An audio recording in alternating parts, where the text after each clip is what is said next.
शिरडी के बहुचर्चित जमीन धोखाधड़ी और अवैध साहूकारी मामले में मुख्य आरोपी भोंदू अशोक खरात की पुलिस हिरासत आज समाप्त हो रही है। पिछले 4 दिनों से शिरडी पुलिस की कड़ी पूछताछ का सामना कर रहे खरात के तेवर अभी भी कम नहीं हुए। सूत्रों के अनुसार पूछताछ के दौरान जब पुलिस ने गवाहों को अशोक खरात के आमने सामने बिठाया तो वे बुरी तरह चिढ़ गया और उसने जांच में सहयोग करने से इनकार कर दिया।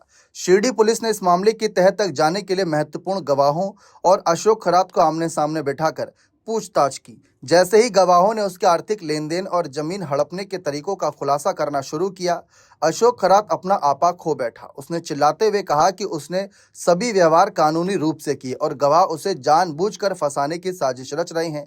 हालांकि जब पुलिस ने उससे उसकी फरार पत्नी कल्पना खरात के ठिकानों के बारे में पूछा तो उसने पूरी तरह चुप्पी साध ली। अशोक खरात की गिरफ्तारी के बाद शिरडी पुलिस ने जमीन की धोखाधड़ी और अवैध साहूकारी के नेटवर्क को खंगालना शुरू कर दिया है।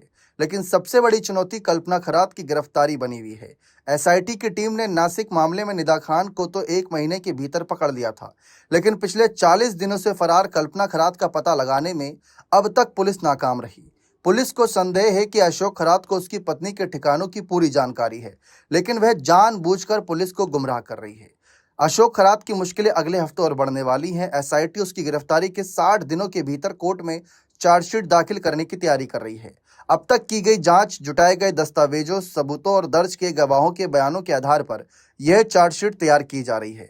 अशोक खरात के खिलाफ कुल 9 मामले दर्ज हैं, जिनमें से 8 महिलाओं के खिलाफ अत्याचार और दुष्कर्म से संबंधित हैं, जबकि एक मामला गंभीर धोखाधड़ी का है। अब अशोक खरात पर बहुत जल्द कोर्ट के भी कुछ बड़े फैसले आएंगे। वित्तीय लेन देन, फरार आरोपियों को सुराग मिलना बाकी, तमाम गवाहों के बयान भी ध्यान रखे जा रहे हैं। फिलहाल आगे इस मामले में और क्या खुलासे होते हैं, कहाँ है फरार पत्नी कल्पना खरात, अशोक खरात की पत्नी, वह भी एक चर्चा का विषय बना हुआ है।